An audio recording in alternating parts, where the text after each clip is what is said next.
Hey everybody, it's Chris Hale. We're live with Green Rhino out in Abilene, Texas.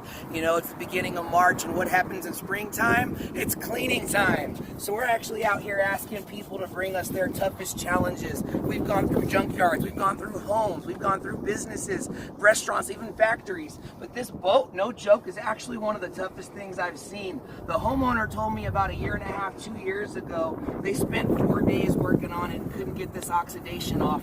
They asked if there was any chance we could help them clean it up. So I thought I'd come by and try it out. Now, I've only been talking and filming for about 30 or 45 seconds, guys. Let me ask you, can you see the difference that Green Rhino made? That's the difference of using an organic, safe, clean, green product instead of those compounds, those chemicals. They got to take a whole lot of extra work. They take a whole lot of extra money. Just mix you a bottle of Green Rhino 15 to 1 for 53 cents, maybe 10 to 1 if it's super bad for 75. But either way, less than $1 will save you a lot of money and a whole lot of time. Thank you guys, and check us out online.